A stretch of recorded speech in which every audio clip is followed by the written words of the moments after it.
بسم الله الرحمن الرحيم. إذا وقعت الواقعة ليس لوقعتها كاذبة خافضة رافعة إذا رجت الأرض رجا وبست الجبال بسا فكانت هباء منبثا وكنتم أزواجا ثلاثة فأصحاب الميمنة ما أصحاب الميمنة وأصحاب المشأمة ما أصحاب المشأمة والسابقون السابقون أولئك المقربون في جنات النعيم ثلة من الأولين وقليل من الآخرين على سرر موضونة متكئين عليها متقابلين يطوف عليهم بلدان مخلدون بأكواب وأباريق وكأس من معين لا يصدعون عنها ولا يعازفون وفاكهة مما يتخيرون ولحم طير مما يشتهون وحور عين كأمثال اللؤلؤ المكنون جزاء بما كانوا يعملون لا يسمعون فيها لغوا ولا تأثيما إلا قيلا سلاما سلاما وأصحاب اليمين ما أصحاب اليمين في سدر مخضود وطلح منضود وظل ممدود وماء مسكوب وفاكهة كثيرة لا مقطوعة ولا ممنوعة وفرش مرفوعة إنا أنشأناهن إنشاء فجعلناهن أبكارا عربا أترابا لأصحاب اليمين ثلة من الأولين وثلة من الآخرين وأصحاب الشمال ما أصحاب الشمال في سموم وحميم وظل من يحموم لا بارد ولا كريم إنهم كانوا قبل ذلك مترفين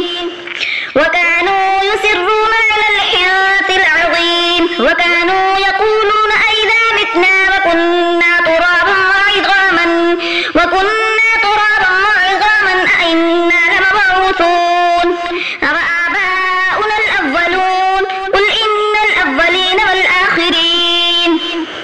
لمجموعون إلى ميقات يوم معلوم ثم إنكم أيها الضالون المكذبون لآكلون من شجر من زقوم فمالئون منها البطون فشاربون عليه من الحميم فشاربون شرب الهيم هذا نزلهم يوم الدين نحن خلقناكم فلولا تصدقون أفرأيتم ما تمنون أأنتم تخلقونه أم نحن الخالقون نحن قدرنا بينكم الموت وما نحن بمسبوقين على أن نبدل أمثالكم وننشئكم فيما لا تعلمون ولقد علمتم النشأة الأولى فلولا تذكرون أفرأيتم ما تحرثون أأنتم تزرعونه أم نحن الزارعون لو نشاء لجعلناه حطاما فظلتم تفكهون إنا لمغرمون بل نحن محرومون أفرأيتم الماء الذي تشربون أأنتم أنزلتموه من المزن أم نحن المنزلون لو نشاء جعلناه أجاجا فلولا تشكرون أفرأيتم النار التي تورون أأنتم أنشأتم شجرتها أم نحن المنشئون نحن جعلناها تذكرة ومتاعا للمقوين فسبح باسم ربك العظيم فلا أقسم بمواقع النجوم وإنه لقسم لو تعلمون عظيم إنه لقرآن كريم في كتاب مكنون لا يمسه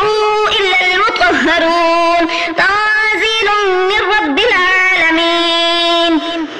أفبهذا الحديث أنتم مدهنون وتجعلون رزقكم أنكم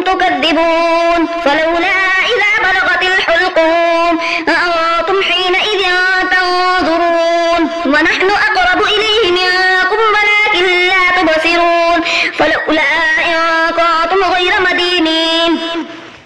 فارجعونها إن كنتم صادقين. فأما إن كان من المقربين فروح وريحان وجنة نعيم. وأما إن كان من أصحاب اليمين فسلام لك من أصحاب اليمين. وأما إن كان من المكذبين الضالين فنزل من حميم